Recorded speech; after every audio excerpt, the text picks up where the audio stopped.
દર્શક મિત્રો, કાયમ ક્યાં કોઈ દિલમાં રહી જાય છે, શ્વાસ પણ અંદર જઈ પાછા ફરી જાય છે. ખેર દર્શક મિત્રો, મારા પપ્પા ઇન્ટ્રોવર્ટ છે. એ હંમેશા પોતાની જ દુનિયામાં મસ્ત રહે છે. પણ મારા મમ્મીનો સ્વભાવ બિલકુલ વિપરીત છે. પપ્પા અંતર્મુખી છે તો મમ્મી બહિર્મુખી છે. પપ્પાને શાંત રહેવું ગમે અને મમ્મીને શાંતિ કરડવા દોડતી હોય છે. પપ્પા ફરવા માટે એકાંત સ્થળે જવાનું પસંદ છે, જ્યારે મમ્મીને માસ ગેધરિંગ વાળી જગ્યા બહુ ગમતી હોય છે. પૂનમના દિવસે ડાકોર જવામાં એને ખૂબ રસ પડે અને પપ્પા કહે કે રણછોડરાય તો મારા મનમાં જ છે. ખેર ઘરમાં મારી સ્થિતિ બિલકુલ કફોડી બની જાય છે. મારે હકીકતમાં બંને વિપરીત સ્વભાવની વ્યક્તિઓ વચ્ચે ભીચડાઈને રહેવું પડે. એ બંનેની વચ્ચે મારી પોતાની ઓળખ જ છીનવાઈ જાય. છતાંય મને એમાં ખૂબ મજા આવે. મા બાપની વચ્ચે સેન્ડવિચની જેમ રહેવાની એ તો બ્યુટી છે. ખેર 6 મહિના પહેલા પપ્પાની જમણી આંખે ધૂંધળું દેખાવા લાગ્યું. અમે ડોક્ટર પાસે ગયા. ડોક્ટરે કહ્યું મોતિયો ઉતરાવવો પડશે. પપ્પા મૂંઝાયા. એમણે કહ્યું, જો હિતેશ, મોતિયો તો ઉતરાવી દઈશ, પણ કોઈને કહેતો નહીં. બધા મારી તબિયત જોવા આવે કે પૂછપરછ કરે તેવું મને નથી ગમતું. પપ્પાની વાત હું સમજી ગયો. ઘરે જઈને મેં મમ્મીને ધીરે રહીને કહ્યું, પપ્પાને મોતિયાનું ઓપરેશન કરાવવાનું છે, પણ જોજે કોઈને કહેતી નહીં. સાંજે થયું એવું કે પપ્પાના મોબાઈલ પર મારા માસીનો ફોન આવ્યો. એમની સાથે થોડી વાતચીત પછી તેઓ પોતાના રૂમમાં જતા રહ્યા અને જમવા પણ ન આવ્યા. હું પૂછવા ગયો તો ગુસ્સે થઈ ગયા. કહે છે, તારી મમ્મીની પેટમાં કોઈ વાત ટકતી નથી. મને મોતિયો આવ્યો છે એની જાહેરાત આખા સમાજમાં કરી દીધી. પપ્પાની વાત પરથી મને યાદ આવ્યું, સામાન્ય દિવસોમાં મમ્મી બપોરે આરામ કરતી હોય છે, પણ આજે આખી બપોરે ફોન પર હતી. ખેર સમય થયો છે કે નાનકડા વિરામનો. 30 સેકન્ડ પછી પાછા મળીશું. નમસ્કાર.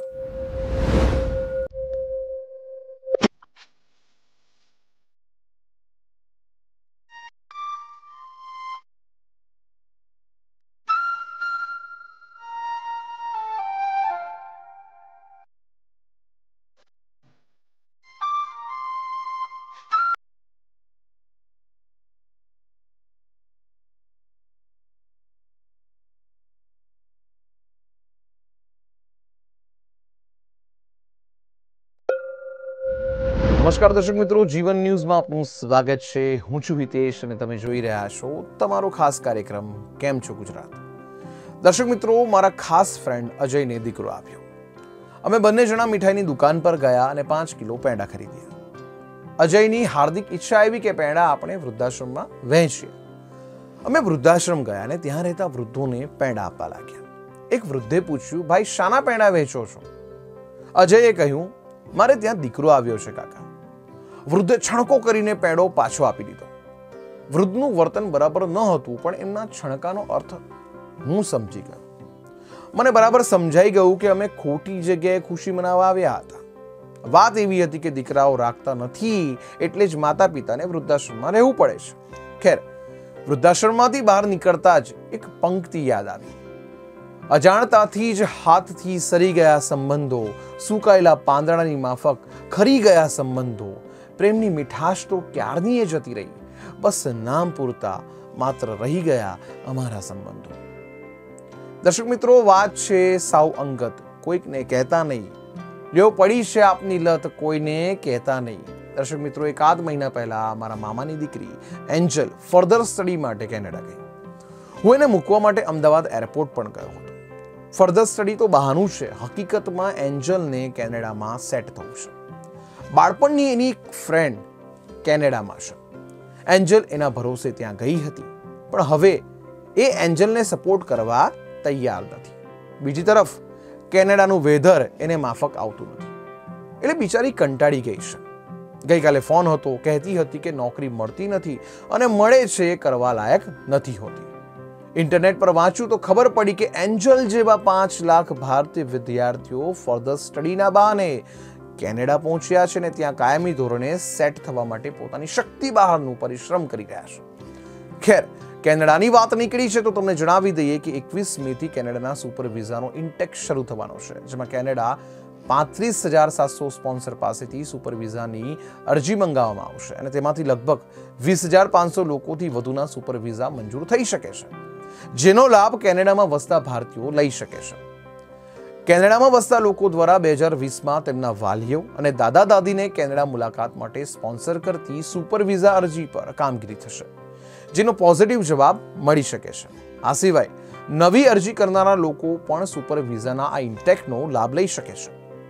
નવા નોટિફિકેશન પ્રમાણે સુપર વિઝા ધરાવનાર મુલાકાતી 5 વર્ષ સુધી સળંગ કેનેડામાં વસવાટ કરી શકશે.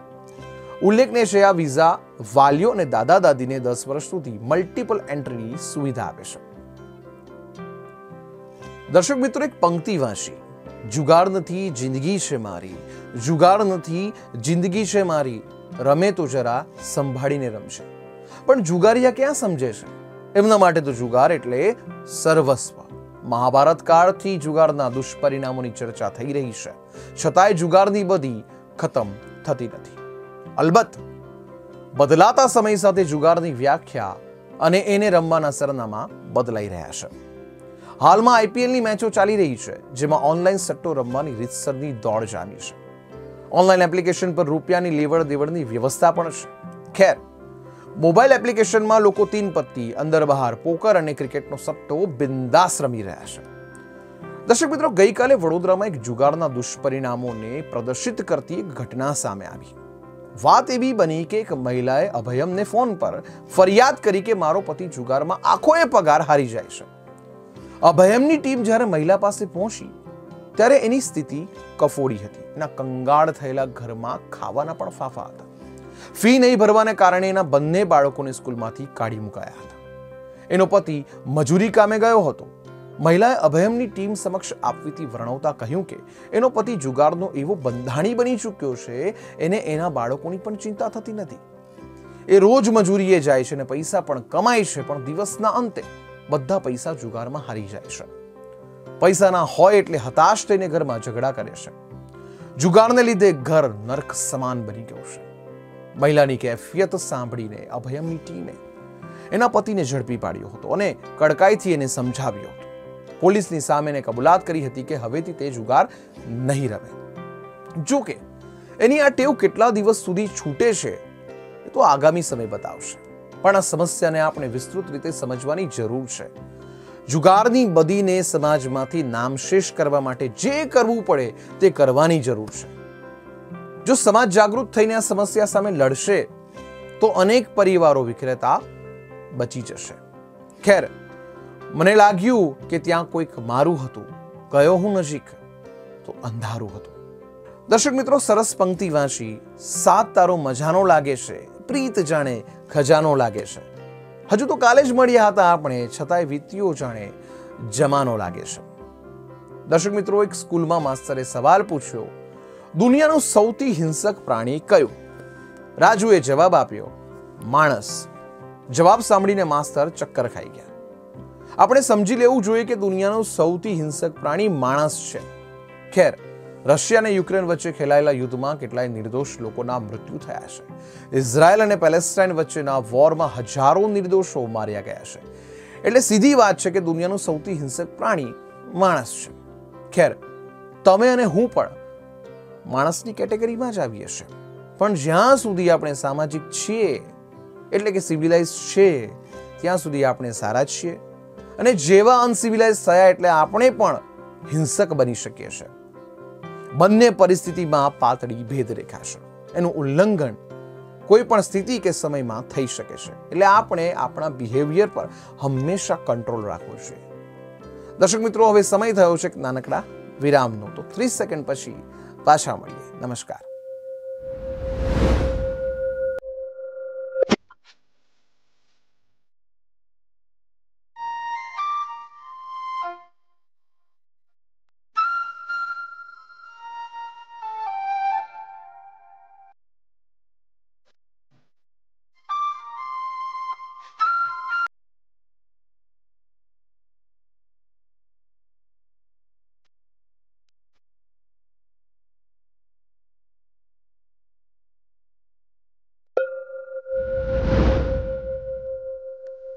કોણ જાણે મન પર શેનો ભાર છે, યાદ નથી આવતું પણ નક્કી કોઈનું કંઈક તો ઉધાર છે. દર્શક મિત્રો, મારા પપ્પા હંમેશા કહે છે કે બેટા, જો જીવનમાં ટટ્ટાર જીવવું હોય તો ક્યારેય દેવું કરીશ નહીં. તેઓ કાયમ સલાહ આપે, હિતેશ, તારી પાસે ના હોય તો ચલાવતા શીખજે, પણ મોજ શોખ માટે ક્યારેય ઉધારી કરતો નહીં. દર્શક મિત્રો, સમજી લેજો કે જો તમારા માથે દેવું હશે તો તમે ક્યારેય નોંધપાત્ર બચત નહીં કરી શકો. સીધું ગણિત છે. તમારા માથે દેવું હશે તો તમારે એના ઇન્સ્ટોલમેન્ટ ભરવા પડશે, અને જો તમારા દેવું ના હોય તો તમે ઇન્સ્ટોલમેન્ટની રકમની બચત કરી શકો. એટલે દેવું નથી તો બચત છે, અને જ્યાં દેવું છે ત્યાં બચતને અવકાશ નથી. ભારતની વાત કરીએ તો હાલમાં દેશના નાગરિકોની ઘરેલું બચત 47 વર્ષમાં સૌથી ઓછી જોવા મળી રહી છે. અહીં વાત શુદ્ધ ઘરેલું બચતની છે. ડિપોઝિટ, સ્ટોક્સ અને બોનસની વાત નથી. ભારતીયોની શુદ્ધ ઘરેલું બચતમાં કડાકો બોલી રહ્યો છે. હાલમાં દેવું દેશની જીડીપીના 5.8% પર પહોંચ્યું છે. હાલની પરિસ્થિતિ એવી છે કે લોકો પોતાની જરૂરિયાત અને મોજશોખ માટે ધડાધડ લોન લઈ રહ્યા છે, જેને લીધે ઈએમઆઈ ભરવાના ચક્કરમાં એમની શુદ્ધ ઘરેલું બચત તળિયાઝાટક થઈ ગઈ છે. દર્શક મિત્રો, મારા એક વડીલ મિત્રને માથે વાળ જેટલું દેવું છે, તેમ છતાંય તેઓ બિંદાસથી ડાયલોગ મારે છે, ચિંતા, પ્રેમ અને દેવું કોઈ કરતું નથી પણ થઈ જાય છે. તમારું શું કહેવું છે મને જણાવશો. ખેર, વાત કરીએ આજના રાશિ ભવિષ્યની. તો મેષ રાશિની વાત કરીએ મિત્રો, સમજી લેજો કે શિખર, સિંહાસન અને સ્મશાનમાં માણસ એકલો જ હોય છે, એટલે આ ત્રણેય સ્થાને બીજાને સાથે રાખવાની અપેક્ષા નિરર્થક સાબિત થાય છે. મિત્રો, આજે તમારા માતા પિતા સાથે તમારી ખુશી વહેંચશો. તમારી એકલતા તથા હતાશાની લાગણીને દૂર કરવાના પ્રયાસ કરો, અને એમને લાગવા દો કે ઘરમાં એમનું સ્થાન મહત્વનું છે. કામના સ્થળે આજે બધા તમને ખરા દિલથી સાંભળશે. વાત વૃષભ રાશિની. સ્વાસ્થ્ય સારું રહેશે. પોતાનું ધન સંચય કેવી રીતે કરવું છે તે હુનર તમે આજે શીખી શકો છો, અને એને આધારે ધન બચાવી શકો છો. તમારા એક ધારા સમયપત્રકમાંથી સમય કાઢી મિત્રો સાથે બહાર જવાની જરૂર છે. આજે તમારા મગજમાં આવતા નાણાં બનાવવાની યોજનાનો લાભ લો. મિથુન રાશિની વાત કરીએ તો કોઈક આધ્યાત્મિક વ્યક્તિ તમારા પર શુભાશીષ વર્ષાવશે તથા તેને કારણે માનસિક શાંતિ આવશે. તમારા પરિવારને યોગ્ય સમય આપો. તેમને અનુભૂતિ થવા દો કે તમને તેમની પરવા છે. તેમની સાથે ગુણવત્તાસભર સમય વિતાવો. તેમને ફરિયાદ કરવાની કોઈ તક ન આપો. વાત હવે કરીશું કર્ક રાશિની. તમારા ઉત્સાહને વધારવા માટે તમારા મગજમાં ઉજ્જવળ તથા ગરિમાયુક્ત ચિત્ર ઊભું કરો. લાંબા ગાળાનું રોકાણ કરવું ઘણી વખત ફાયદેમંદ હોય છે. આ વાત તમને આજે સમજમાં આવી શકે છે, કેમ કે કોઈ જૂના રોકાણથી તમને આજે લાભ થઈ શકે છે.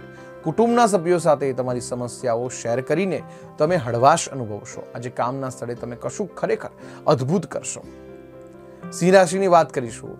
બાળકો તમારી સાંજને આહલાદક બનાવી દેશે. દોડધામ ભર્યા અને નીરસ દિવસને અલવિદા કહેવા એક સારા ડિનરનું આયોજન કરો. તેમનો સાથ તે તમારા શરીરમાં નવું જોમ ભરી દેશે. એક યા બીજી જગ્યાએથી તમને આર્થિક લાભ મળી રહેશે. તમારી આસપાસ શું થઈ રહ્યું છે તમારે માત્ર તેનું જ ધ્યાન રાખવાનું છે. વધારે પડતા કામ છતાંય કાર્યક્ષેત્રમાં તમારી અંદર ઉર્જા જોઈ શકાય છે. કન્યા રાશિની વાત કરીએ. તમારી અંદર આજે ઉર્જા જોઈ શકાય છે. તમારું આરોગ્ય સંપૂર્ણપણે તમારો સાથ આપશે. તમે જો થોડા વધુ નાણાં મેળવવા માર્ગ શોધી રહ્યા હો તો સુરક્ષિત આર્થિક યોજનાઓમાં રોકાણ કરો. સફળતા ચોક્કસ તમારી જ છે. જો તમે મહત્વના ફેરફારો એક સમયે એક પગલું લઈને કરશો. તમારામાંના કેટલાક આજે લાંબી મુસાફરી કરશે, જે દોડધામ ભરી હશે, પણ તેનાથી ખાસો લાભ થનાર છે. વાત કરીશું તુલા રાશિની. થોડી મોજ મજા માટે ઓફિસમાંથી વહેલા નીકળવાનો પ્રયાસ કરજો. કમિશન, ડિવિડન્ડ અથવા રોયલ્ટીઝમાંથી તમે લાભ મેળવશો.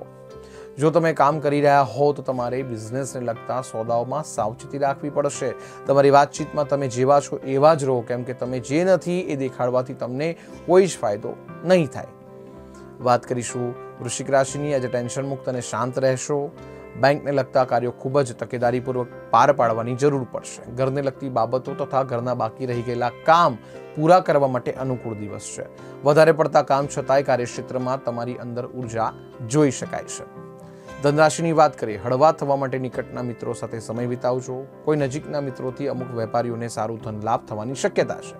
આ ધન તમારી ઘણી મુશ્કેલીઓને દૂર કરી શકે છે. ઘરના મોરચે તમારું જીવન શાંત અને ગમે તેવું રહેશે.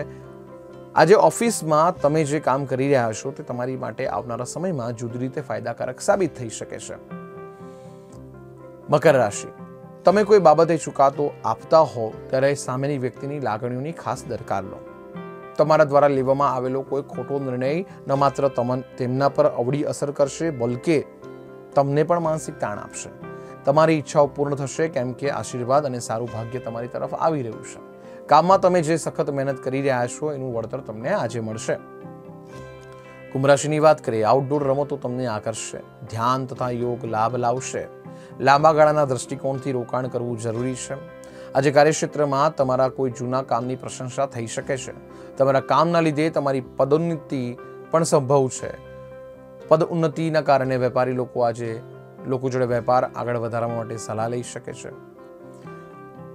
અજાણ્યા લોકો સાથે વાત કરવી ઠીક છે, પરંતુ તેમની વિશ્વસનીયતાને જાણ્યા વિના તમે તમારો સમય ફક્ત તમારા જીવન વિશે અને બીજું કંઈક વિશે જણાવવામાં બગાડશો. અંતે વાત કરીશું મીન રાશિની. બાળકો તમારી સાંજને આહલાદક બનાવી દેશે. દોડધામ ભર્યા અને નીરસ દિવસની અલવિદા કહેવાય કે સારા ડિનરનું આયોજન કરો. તેમનો સાથ તે શરીરમાં નવું જોમ ભરી દેશે. સંબંધિત તથા મિત્રો તરફથી અણધારી ભેટ અને સોગાતો, રમતગમત એ જીવનનો મહત્વપૂર્ણ ભાગ છે, પરંતુ રમતગમતમાં આટલું વધારે વ્યસ્ત ન થાઓ કે જેથી તમારો અભ્યાસ ઓછો થઈ જાય. દર્શક મિત્રો, આજના માટે બસ આટલું જ. આપના દોસ્ત હિતેશને રજા આપશો. નમસ્કાર. અને હા, બાજુમાં લખેલા નંબર પર આપના અભિપ્રાય આપી શકો છો. આપના પ્રતિભાવોની અમને પ્રતીક્ષા રહેશે. ફરી મળીશું. ધન્યવાદ.